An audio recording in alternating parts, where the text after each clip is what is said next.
Okay, everyone. Well, welcome to the penultimate event of today.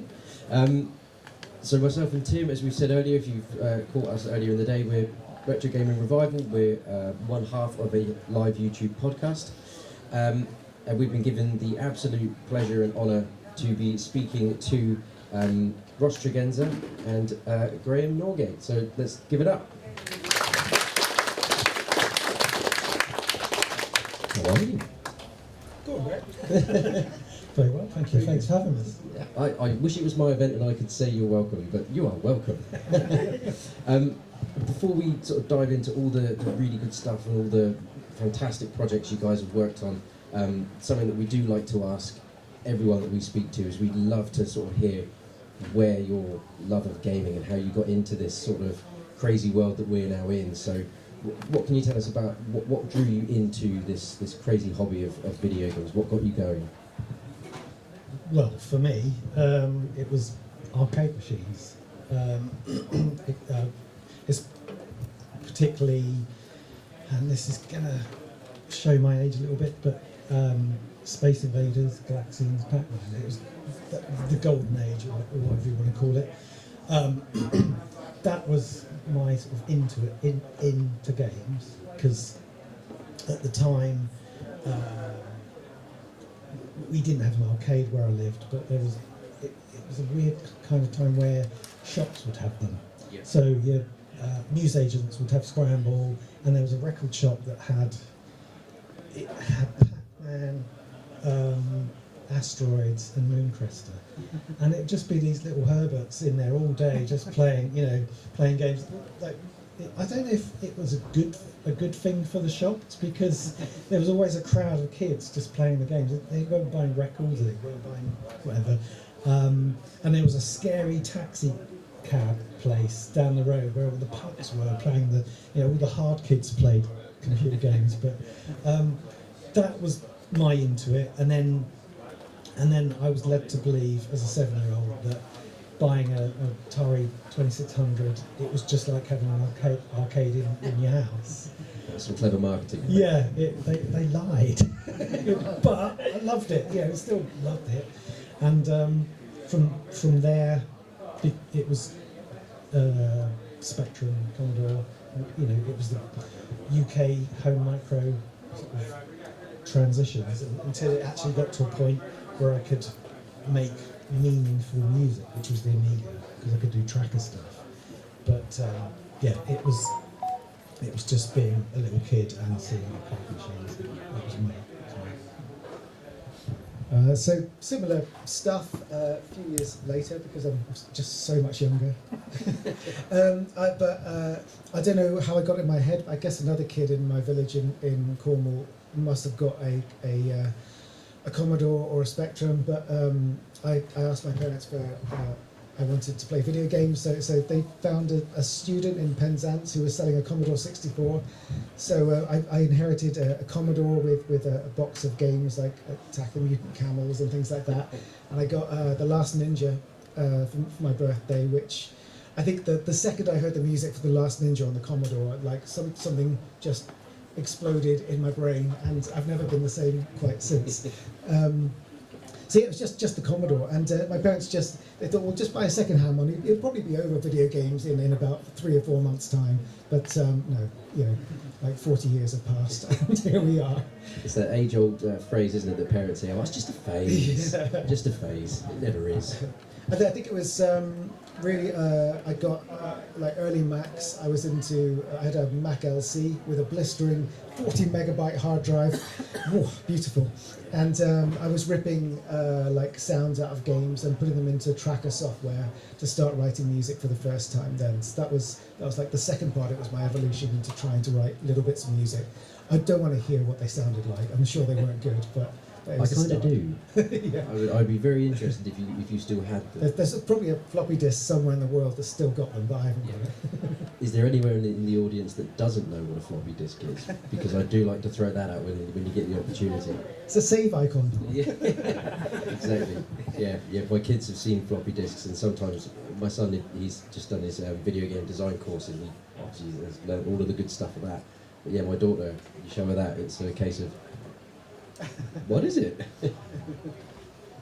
So what would you say was your, sort of growing up, what was your favourite consoles or your favourite games devices, whether that was your computer or a console? What was your, what was your go-to? Oh, Commodore 64, hands down.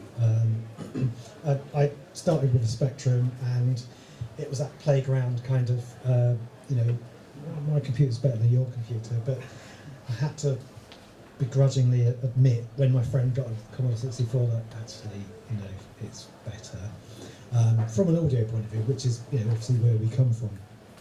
And no, that's been an obsession pretty much ever since. I mean, I'm quite active in the sort of retro scene of SID music and stuff like that. And as soon as I had a Commodore 64, I'd buy games because of who made the music. So you'd get Zap 64 magazine. It's like, Martin Galway's done this music for blah blah blah. So that would be the game that you bought next. So that was me. Same, yeah. It was Commodores from the first game I played. I was just obsessed. I was determined to try and make my own games, or at least used to get in the back of the magazines. You could just write out like huge amounts of basic and then press play, and your beautiful game would come to life. So while all the other kids were outside playing sports, I was inside on a sunny day, writing it all in, and then press play, and nothing happened ever. Not a single one worked in my entire life. But yeah, Commodores and Ataris after that. And then eventually got a little bit into PlayStation and things in the more modern age. But it's really Commodores that I'm a video game composer because of the music on Commodores. It's I hear it in my dreams. It's just it's whatever happened on that first day I heard it. It's just always stayed with me. The Commodore is something that I actually have almost zero experience with, and yet it seems every person that we ever speak to about gaming really just hones in for the Commodore 64. To a point. So I don't know. I feel like I need to dive into the Commodore a bit more and actually get one. Yeah, I think the Commodore 64 Mini. You can get one of those. that you can. Yeah. Good chance to play a lot of once. So obviously you guys are very well known for being music composers. What was it that got you to sort of go into the sort of composing area? What was your, let's go right back, what was your first gig, and how did you get started in that? Well, my first gig as a video game composer happened because of a person called Graeme Norgate that you may have heard of. I mean, I've loved video games from the time I was a kid, obviously, like I said, and I was performing in bands and writing music my whole life. And I had an industrial music band that was underground but doing fine in its own, low level right.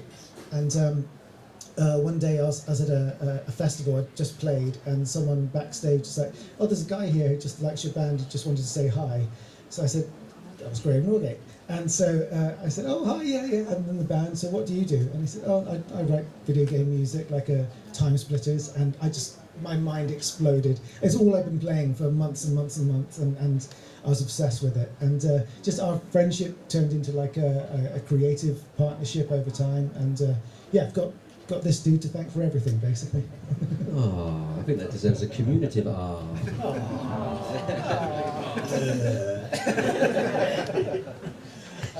Right, so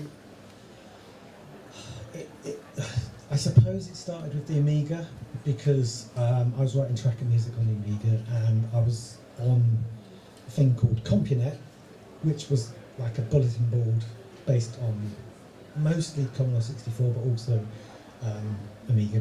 But there were companies at the time, we're talking late 80s, so you'd get home micro system companies that were on it, and it had its own mail system, and I'd just bombard people from Houston and CRL and other names of companies that have long defunct, and I'd just send them floppy disks, just desperately trying to get involved in anything at all. You know, like to the point where I'll make the coffee and sweep the floor for free, that kind of thing. And it just so happened that I was living in a house in London with 3 other guys, 2 of whom were working in the games industry. One of my friend Pete was working at Psygnosis, and the composer went AWOL for some reason, and so he got me to write stuff on Amiga that, you know, just in case this guy never came back, so I was doing that. And then, just out of absolute luck, I was reading The Edge. There was an advert for Rare, and who were Ultimate Play the Game, you know, massive company in the sort of 8-bit era. And I thought, well, I've done all these demos on the Amiga. Maybe I could send some off. So they were advertising for a musician, which was, you know, you never saw those adverts back then. I thought, well, I'll send a tape, you know, whatever. And 3 months went by, and they got in touch. Said, oh yeah, can you write some music? Can you do a 1-minute piece for like a racing game, and a 1-minute piece for a horror game or something? So, oh, okay. I'd absolutely forgotten all about it. And yeah, 2 months later, I moved from London. I was in Warwickshire, working at Rare, thinking, how the hell has this happened? It's just purely by... I wouldn't have had that magazine if I hadn't lived with people that had jobs, because, you know, even back then, you know, it was like, well, what was the Edge be back then? 90p or something, or 2 quid or something like that. Yeah, it was.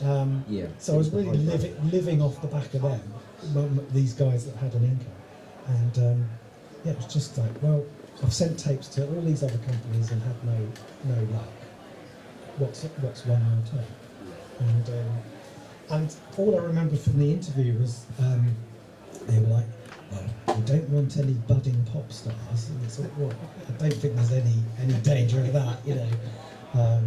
Yeah, and that was it. That was, once I got in there, I just knuckled down, worked as hard as I could, and it paid off. I think probably quite a few people here have got that real nostalgia for that sort of particular era of gaming, especially when you mentioned Rare. It's iconic. The sort of the logos, the games, the sounds, everything about it. And we asked Dave Perry this question because he was obviously quite prevalent in the 90s as well, and it just looked like an absolute riot being in games at that particular period, because it was starting to become very, very popular. It was popular, but it was starting to really become what we now know as, you know, I guess, the modern games industry. Was it that exciting? Because it certainly looked like it from our perspective. It was hard work. It was very strict. There wasn't any dangerous horseplay or anything like that. I mean, it was everyone knuckled down, and you had to be, if you didn't pull your weight, you were gone. And the first week I was there, I started with 2 other guys, and one was Rodney Beanland, who's still there, and another guy was sacked within the first week. And it was a bit shocking for us, because we'd only been, we'd up sticks and moved and all this, and I remember talking to they had their own little canteen there, and I was talking to one of the servers, and she said, they only take the best grade. It's like, oh my god. And so, yeah, no, everyone worked insane hours. There wasn't a lot of mucking around. They had to be better than the other team. You had the Killer Instinct team, you had the Donkey Kong team, only it was quite a lot smaller back then. And there was fierce competition. So maybe other companies, it was a laugh riot, but my god, it was stressful. But loved it, you know, because most of us were young and we didn't have any family ties. You're in the middle of nowhere, so it wasn't like there was nowhere to go. There was nothing to do. So people just stayed and worked on stuff they loved. So maybe it was different at Free Radical. Yeah, Free Radical was a lot of fun. There's a lot of mucking around. Yeah, but my enduring memories of Free Radical are just a long sequence of ridiculous events, basically. Are there any like suitable for work ones that we can discuss?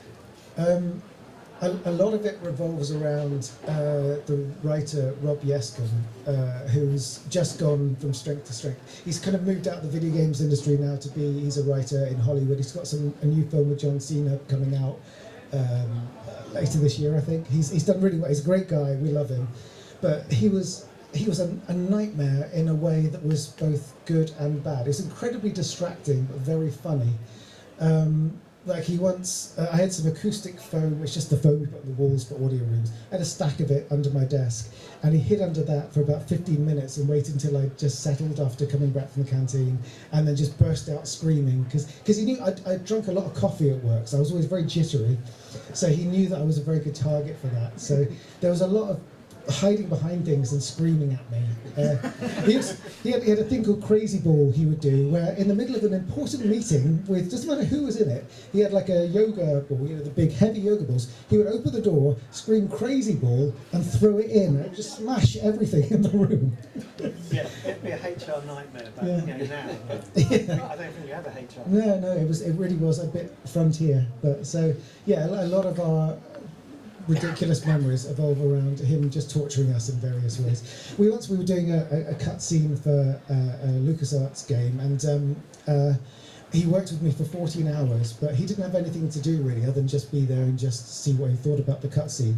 So he just screamed my name into my ear through a cardboard tube for 14 hours, to the point he lost his voice. Oh yeah, that was called tubalities, wasn't it? Oh yeah, he called it tubalities. He would say tubality and then scream "Ross" in a tube for 14 hours. Count to people that were working away with this massively long.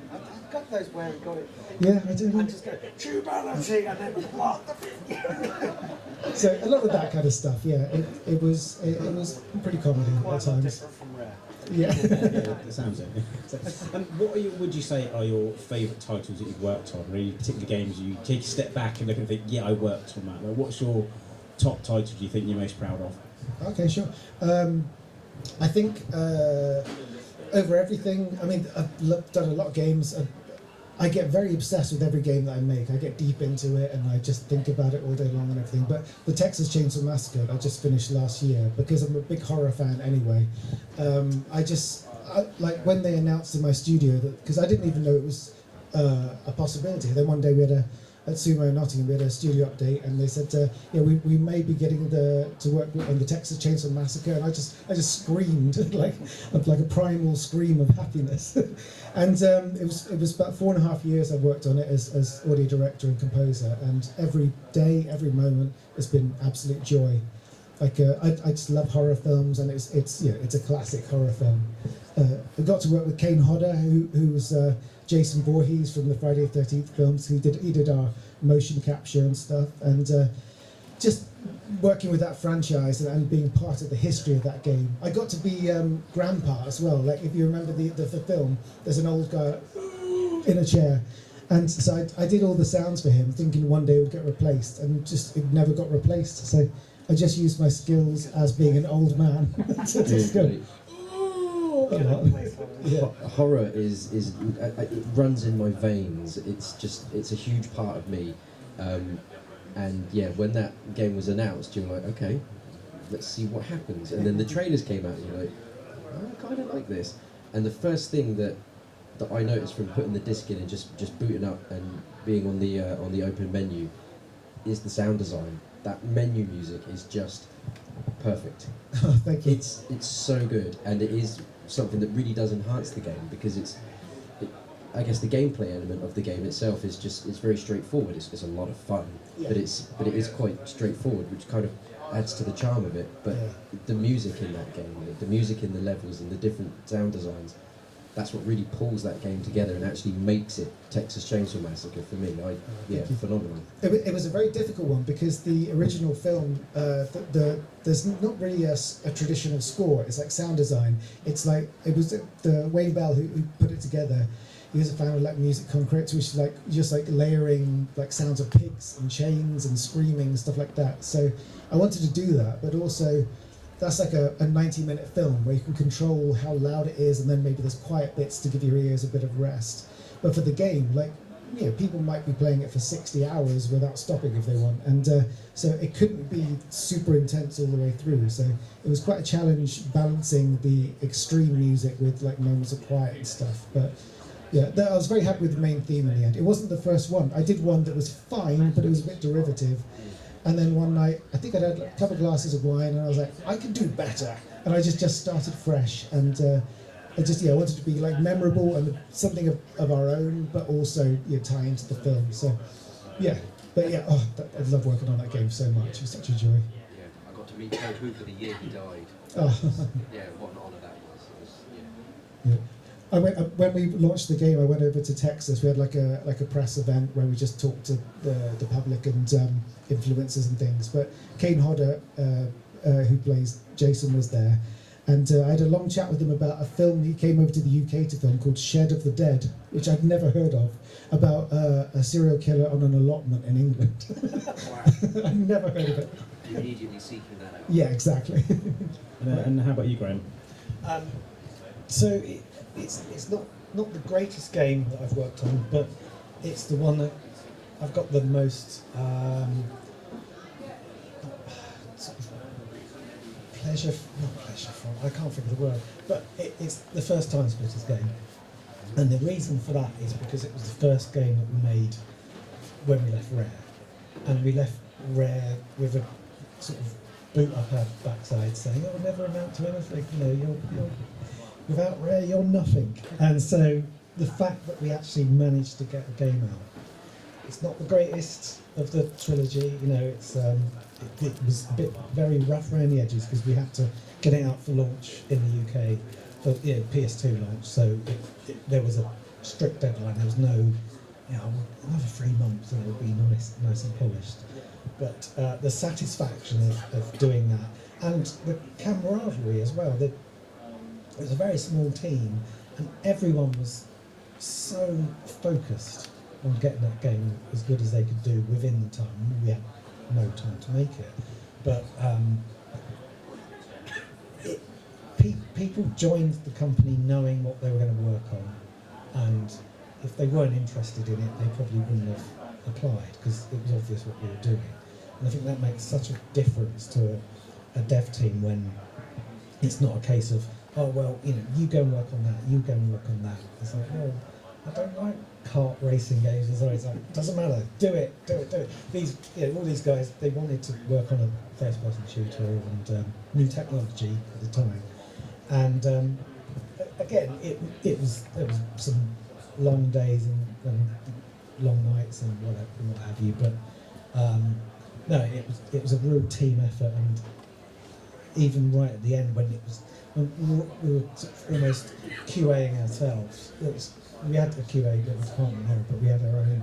Everyone would stay and play the game, and no one had to do it. We weren't paying them overtime to do it, but they were there through the love of it. And yeah, I like that sort of small team mentality.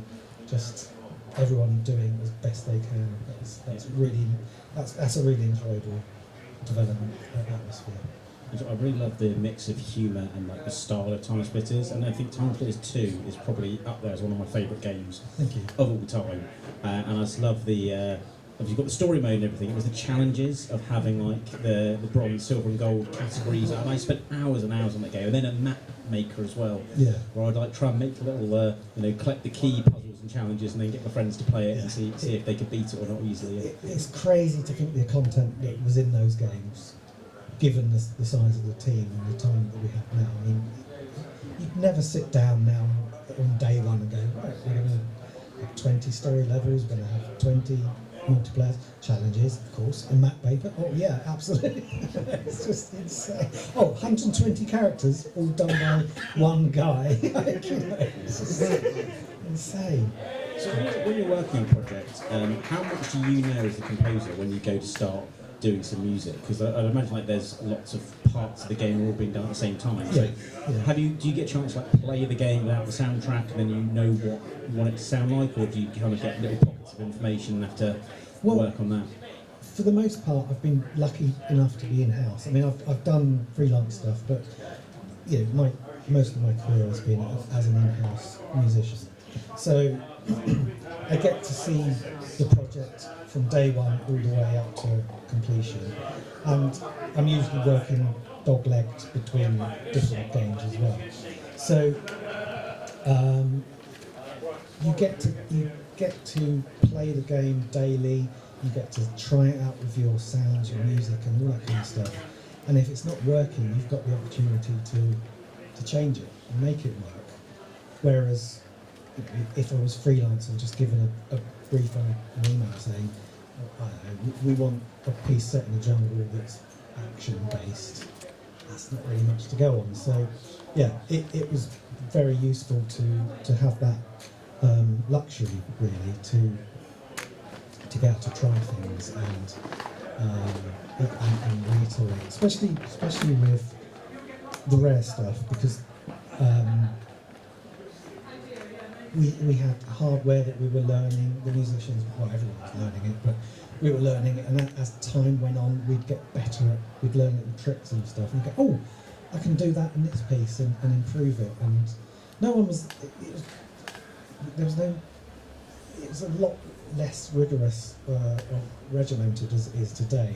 There wasn't milestones or sprints or anything like that where, oh, you must do this work in the next 2 weeks. It was just, I could make that better if I want to, and it was your own pride and your own sort of excitement at being able to, I found a new trick, I'm going to try it in this piece now and see how it works.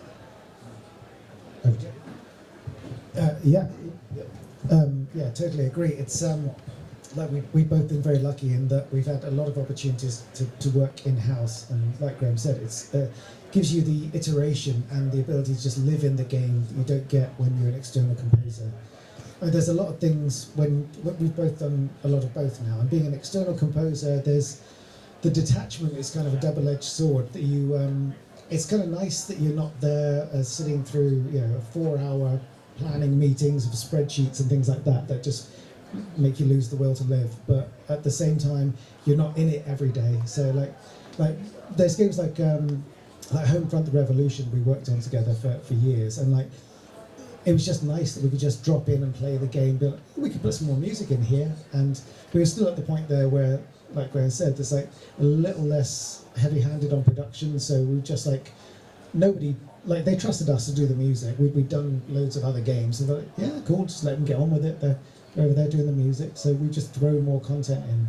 So, like, in-house, you have the downsides of just constantly being involved in like, re-steering of the game and fixing bugs and things are broken and stuff like that. Like, if you're just writing the music and plopping it on, someone's desk for them to put in the game, that's very nice. But overall, I think I prefer to be in the mix, just right there. Like if you can just get up in the morning, play the game, see how it feels, and then wander around the world. Because we've been sound designers on most of the games we work together as well. So if you can actually get into the game and be like, oh, there's a big industrial machine there, we could put some cool sounds on that.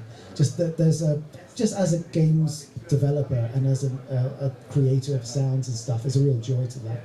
Well, I remember Ross would, when we were working on Crisis games together, he'd play the build in the morning and make a top 10 list of things that would make it better from an audio point of view. And you might not get to all of them, but it's that kind of that sort of strive just to make things better and better and better. Because I mean, it kind of pains me if I'm working with someone and you're like, oh, done it, finished. It's like, well, is this your best work? And it's having that pride and just will to push yourself, that I think hopefully makes a better experience for the player in the long run. Are there any challenges when you have sort of new generations of consoles coming out, or from the composable group, do you sort of just provide the music and then it's up to the devs to get that to work in the game, or do you have to, is there anything where you have to learn new ways of doing things to get it to work on the later generation of consoles as the technology moves on? I'm going to pass this to us because you're more, you do more modern these days, don't you? Overall, it's exponentially easier and less stressful to get like dynamic music systems, sound design, all that kind of stuff into games now. Because even 10 years ago, the last gen and before that, there was always memory concerns. So it was all about juggling memory and how much of, can we load this gun sounds into the game, or we have to unload this other ones. It was this constant battle to get everything playing. And if the memory wasn't there, the game starts stuttering for the audio and things like that. And it was just a constant war with bugs to do with how much memory we've used on the music and the sound design and stuff. So that's got wildly better now. Texas Chainsaw, I barely thought about it. I mean, I was just throwing layers and layers and stuff in all the time. And besides a few points every now and then when I'd just gone a bit bonkers and I needed to pull things back again, it was generally much better. Even when we're doing the Crisis games, there was a case of we would have to say okay, so this cutscene is loading now. We don't have enough memory for that cutscene's audio, so we have to unload all the guns until the cutscene's over. And then the guns audio loads back in. It was a constant, real battle to get it. We had 30 meg or something, didn't we, on the PS3 machine, which for me sounded like a lot at the time. But we were converting the PC version that was in development at the same time and adding our own multiplayer section. And it was just a constant kind of trying to figure out which sound was used in which level. And it became more of a kind of juggling act rather than anything fun. I mean, console-wise, up to that point, I think up to the PS3, every generation jump was like forget everything, start again, kind of thing. But now, it's just a case of you've got more memory and you've got more power, so the sky's the limit. There's no restrictions anymore. You were talking about Crisis there. I love the Crisis games. Crisis 2 specifically has phenomenal noises, absolutely phenomenal noises. Where do you kind of, I guess because Crisis is quite out there, it's really good high concept sci-fi.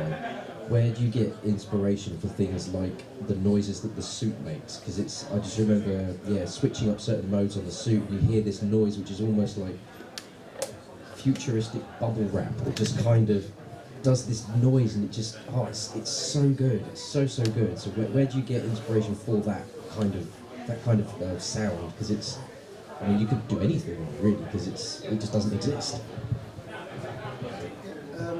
We can't take too much credit, because the Crisis was a bigger team than we were used to, because we joined the Crytek team, so we had a audio team in Frankfurt that were dealing with a lot of the core stuff, and we were more on the multiplayer side of it, so it's more a case of expanding on their language. But sci-fi sound design it's a lot trickier than you'd think, because I don't know, there needs to be an understandable language to it, which is there's always, because you've got like with Crisis, you've got the suit that does kind of crazy things, you've got guns that have special features, you have things in the world and all of it, you can't just sort of throw in random sci-fi noises, because it needs to be like a language and a scale.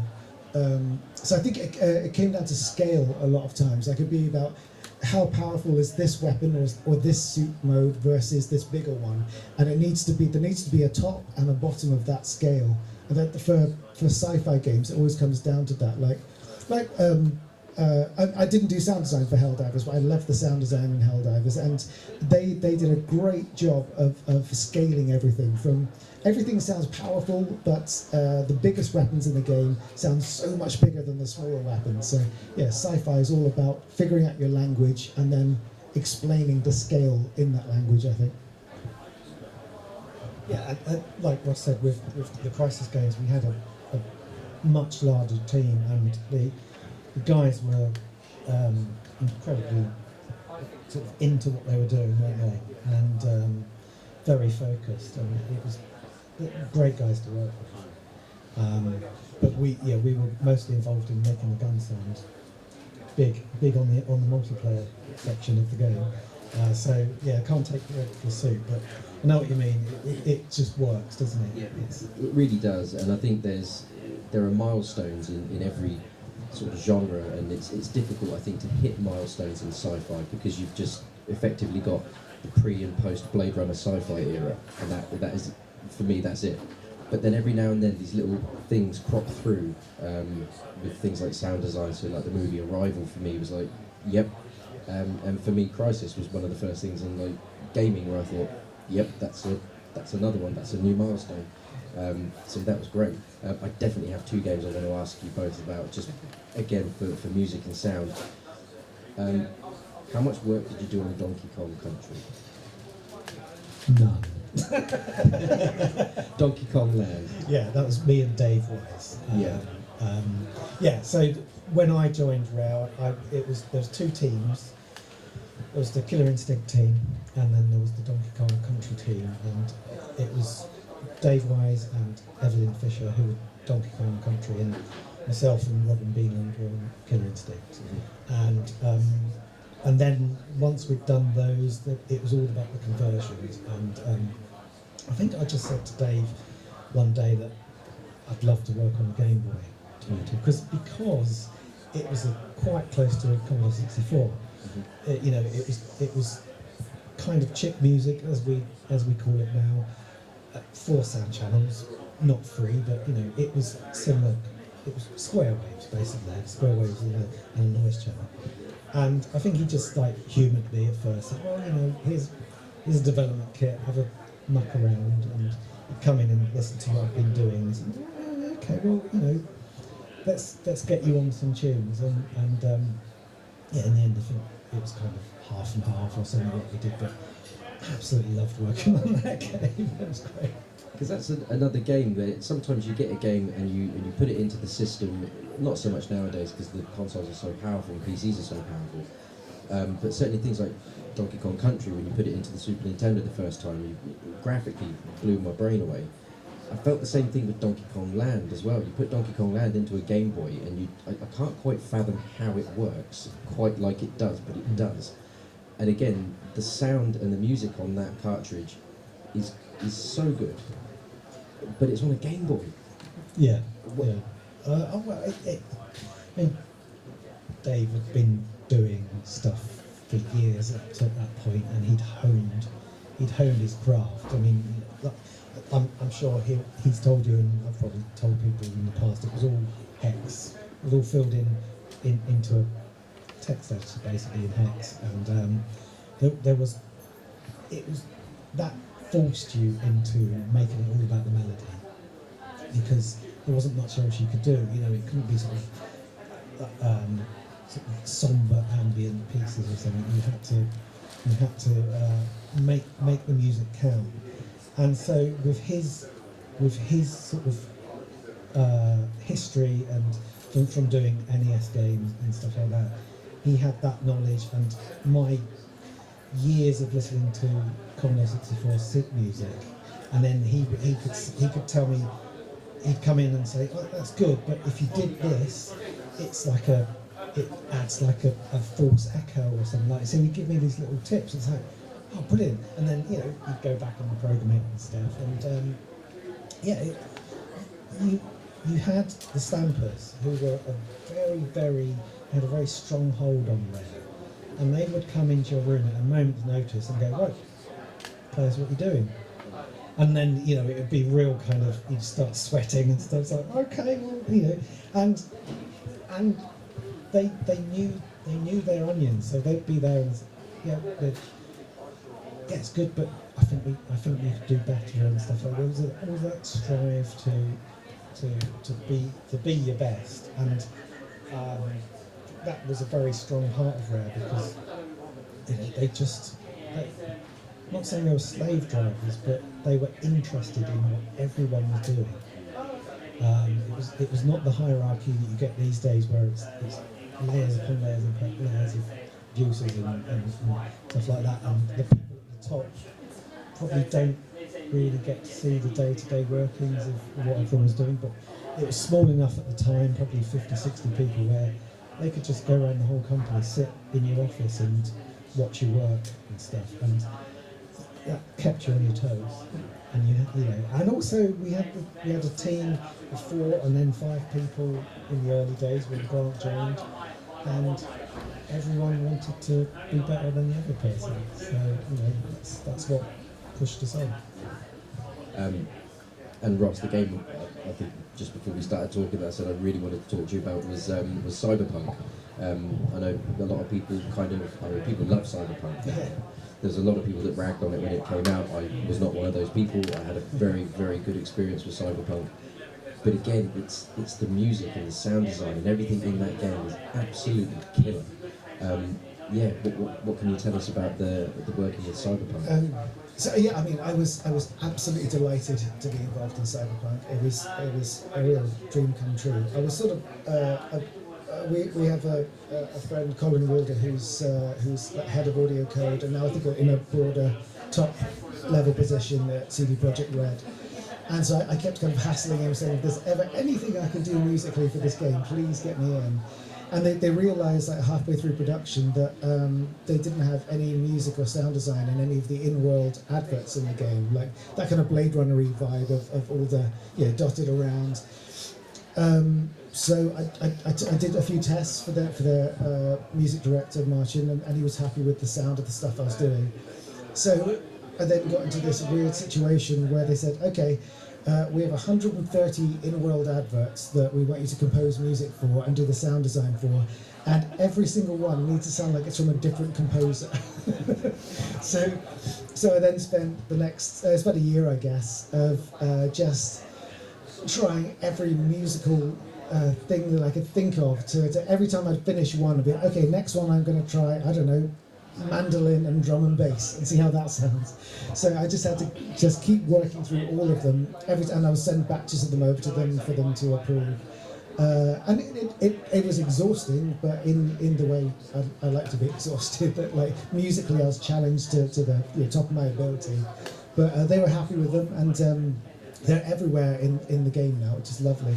It was a real challenge to, you call it diegetic music, when it's music that's physically placed within the world. And that means you've got the soundtrack playing, and then this music is also playing. But for some reason, your brain is able to distinguish like in-world music versus soundtrack. So, but I tried to make them all very sort of like dynamic and very catchy, because you're like passing by like in your car or just when you're walking around. And they need to layer, because quite often in Cyberpunk you'll be looking around and you can see like 4 or 5 of them playing at the same time, and they're all playing music.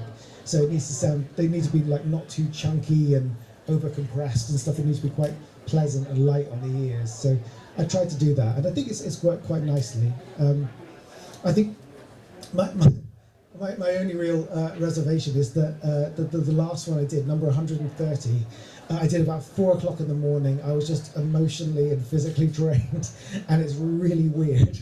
And it's the one that plays most in the game. You hear it in the first cutscene, like first time you see Keanu Reeves, it's playing in the background, and it's inescapable in the game, and it's such a weird, odd little bit of music. I just wish it had been any other one except for that. But you kind of get used to it, but it goes like, and you hear it everywhere all the time. It's always somewhere in the background. But yeah, it was such a pleasure to be involved in that. And I'm so happy that there's been like a turn in the mood about the game. Like when they did the Phantom Liberty and the new like final, come up with what they called the final big version of it.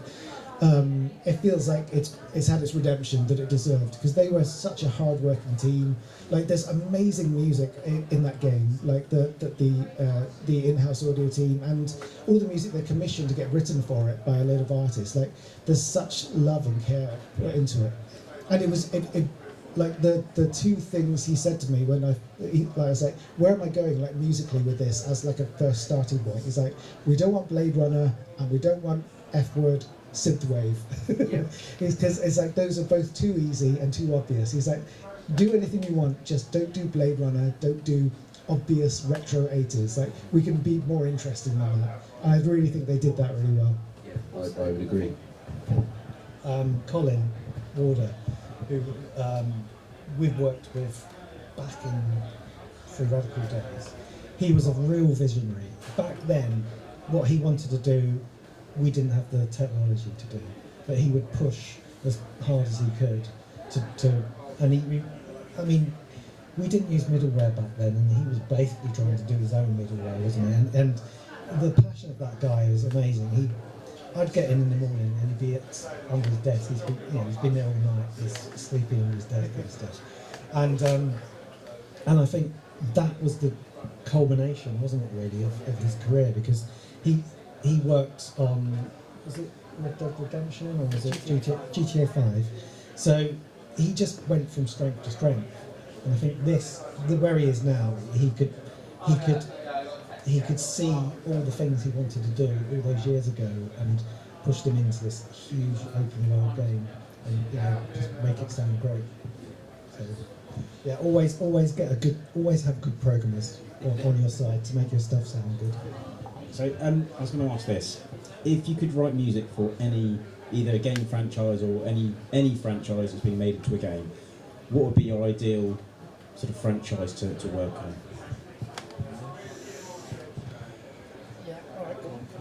Yeah, it's tricky. I mean, it would be lovely to contribute to a Grand Theft Auto, just because it's such a seminal peak of video games. That's not specifically for the style of music, though. I think so. I really loved Manhunt, their ridiculously over-violent game they did, God knows what that is, 15 years ago, something like that. Probably longer, isn't it? It's probably 30, it's probably 70 years ago. But I just, because it had that cool like VHS video nasty horror vibe to it, and I loved that sort of like tape effects and warbly old 80s horror vibe. Or Mortal Kombat again, but it's almost more because I love Mortal Kombat so much. Like the music in it's fantastic, but I would love like if there was like a Mortal Kombat spin-off that had a different musical vibe. I'd love to be involved in that. But it sounds like I'm just saying anything with a lot of blood in it, basically. I'm quite bloodthirsty. Yeah. It's all the Texas Chainsaw. I've been making chainsaw sounds for years. I've gone a bit wrong. I'd love to do a futuristic racing game like Wipeout, because that kind of music's right up my street. But you just don't seem to get them anymore. So I think didn't Daft Punk do some of the music for the more recent Wipeout? That's got a really good soundtrack there. Wipeout, a mega collection. I think it's got some Daft Punk tracks on it. Maybe. I think so. I'm going to say yes, rather than say maybe. So yeah, it does. Look it up if you don't believe it. yeah, I'd love to do that, or a racing game. I did a kart game, but I love kind of those sort of. Love Outrun. So if there was a new version of Outrun, I'd love to do that. I feel as well that as great as Mario Kart is, I feel like it set the bar very high for like kart racing games and stuff. There's not a lot of competition. There's like Crash Team Racing, Diddy Kong Racing, but there's not a lot of other kart games, and I was just surprised we don't have more. We've got Wipeout is a fantastic franchise, but I think there's definitely room for more sort of futuristic, high-tech racing games like that. That would be great. I've got to pip it out because it's not my team, but so I'm Sumo Nottingham, but our Sumo Newcastle studio has just done a game that's coming out soon called Death Sprint 66, where it's basically Wipeout, but you're running really fast, and there's things that can kill you, and only one person can survive the race. So yeah, anyone likes Wipeout, get that game, because I'm already sold. Yeah, like I just saw, because I knew we were making something like that. It was a different studio, we're kind of independent, and I saw a trailer for it and I was sold immediately. It's lovely. Okay, I've got one last question, and I'll let Ollie have another turn, and I've got any more to wrap up. When you worked on GoldenEye, were you involved in the pause music by any chance? Did you write that, and have you seen the reels and the The mic memes? doesn't seem to work anymore. No, that was Grant's. Oh, okay. And not saying I'm bitter, but every time someone sends that to me and they're like, "Look at this, Graeme, that's the game you did." It's like, yeah, that's not the tune I did. But it's. I mean, just regardless of it being not my tune. Or Grant's tune actually, because it was written by Monty Norman. But the fact that is still, the fact that something you did so long ago is still, bouncing around is amazing. Well, the fact that we're sat here, really, So yeah, no, it's. I like it, but I wish I'd written it. So I had to ask that one. I looked at it, I was like, I've got to ask him about that meme that's going around about the pause music. So that had to be done. Just to make you feel infinitely better though, we went to see a band last night. It just coincidentally happened to be playing in a bar over there. They're called Sega Death. Nice. Heavy metal covers of video game music. It's as good as it sounds. They opened with some Streets of Rage, and then they went straight into some GoldenEye music. Oh, awesome. Not the pause music, and it works as rocked up metal tracks. Well, many years ago, before I started in the games industry, I was in a band and we used to do metal covers of Commodore 64 tunes. What was the name? What was the band name? We were called Fish with No Trousers. So good. I'm surprised you didn't see us on top of the pops. I mean, With a name like that, I mean that is phenomenal. Absolutely phenomenal. Right, so we're getting to the point where we're going to start wrapping up. We've left a little bit of time for anyone that may have some questions that you would like to ask. Question at the back. Yeah, come forward a little bit. Is there a composer that you wish you could work with, either now that they've retired or in the future?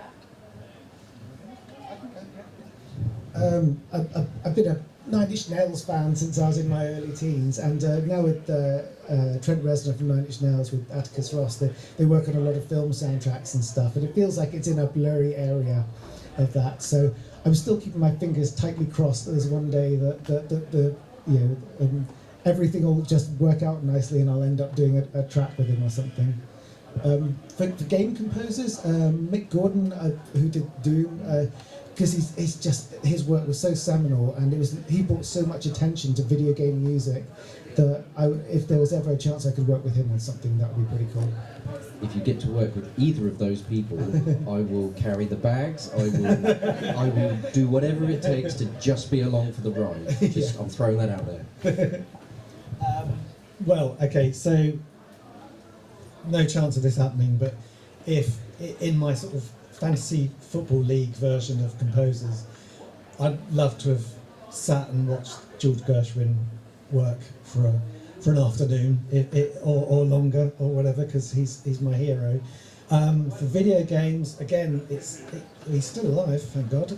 But Rob Hubbard, I'd love to have learned from that guy, because he's the reason I'm doing what I do, and the man is a musical genius, and I'd give anything to sit in and go away that day learning something that I didn't know that morning. So that would be my answer. Thank you. Anybody else got some questions they'd like to ask? Oh, there's loads of hands came up there. We're going to come down the front and we'll go back up to the back. So this gentleman here. Difficult question. Favourite composition for the Timesplitters 2 soundtrack? Oh, blimey. That changes it changes every time someone asks me that. I'll probably go with Siberia today, because it's kind of the most cinematic one that works with the visuals of the fly through of the scene, and it's my most John Barry spy kind of track that I've done, and spent most of my time most of my time trying to be John Barry in the 90s. So who wrote a lot of the Bond themes for those that are younger than me, which is probably most of you. Oh, that was. Yeah. Oh, you did one as well. What's yours? Well, I only did one on two, so yeah, the one that I did. At the back. That was pretty much my question. My question was just going to be who wrote Siberia and like what was the creation process of Siberia. I just want to say that track's an absolute masterpiece as well. It's like one of the best video game pieces I've ever heard in my life. Thank you. Well, it was a like I said, it was carrying on that sort of. I mean, it's the most GoldenEye level of the game, and purposely so. We decided that we wanted to make it. It had the dam and all that kind of stuff, and so yeah, it was an extension of just trying to be John Barry. Basically, it was there was vibraphones in it and all. It was kind of 60s, but I don't know. Yeah. Had a lot of fun writing that piece of music, and I'm very happy with it, even to this day. Yeah, it's absolutely banging. Thank you very much. Gentleman that was down here. Yeah, I was going to say, what's there a game that you didn't like? And How long you got? yeah, how would you get the enthusiasm to compose music for it when you're not into it? That is a good question. Feels like Ross has got something pent up here. No, I think there's always games that I think are out of the genres that you like, but I think, like for example, we didn't end up making it, but there was a point where we may have made an emoji kart racing game, and I'm so happy that never happened. I don't even really know what that means. It just doesn't sound great. When I think of that, though, I think we always find something to love about the games we're working on. I think if you're a creative games developer and you love what you do, it really doesn't matter. There's always something about it to love. Like we had a guy who at the time he was like a mid-level artist, and now he's like one of the art directors for Fortnite. He was just one of those guys that just went stratospheric because he was just a lovely guy and cared about what he did and was passionate about it.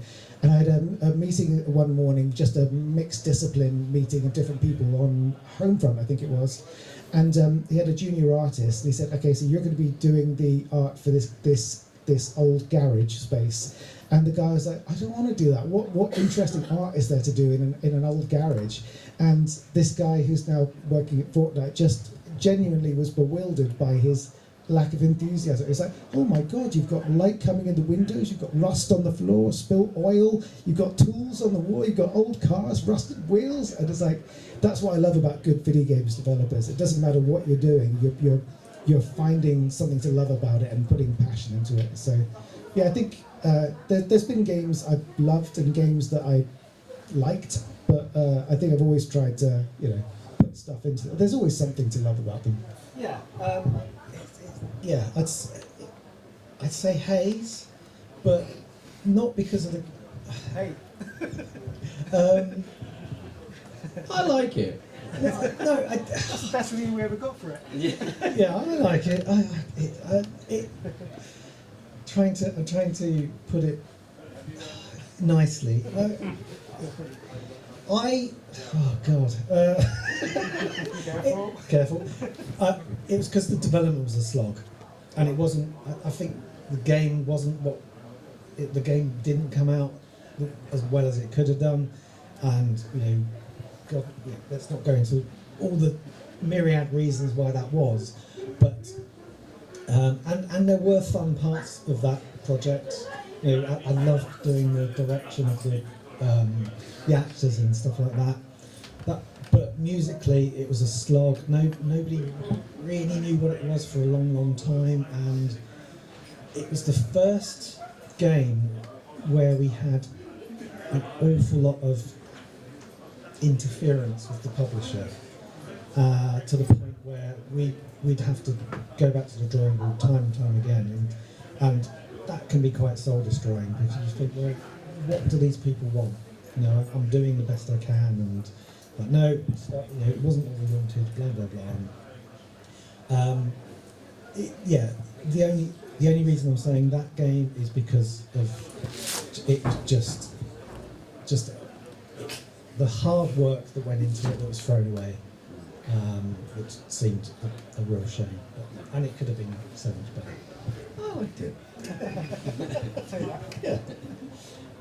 I think we could sit here for hours and just talk to you about everything that we've been talking about here. I think everyone here would agree we could be here for, well, yeah, a lot more longer. But we've got to start wrapping it up. And Got the Mario next Kart to guys. play now. Apparently so, yes. But What's yeah, wrong with Diddy Kong Racing? I know it was better. So yeah, just Graeme, Ross, thank you so much for giving us your time and for all the cool stories and for all the great music. Graeme and Ross, everybody, let's give it up. Thank you.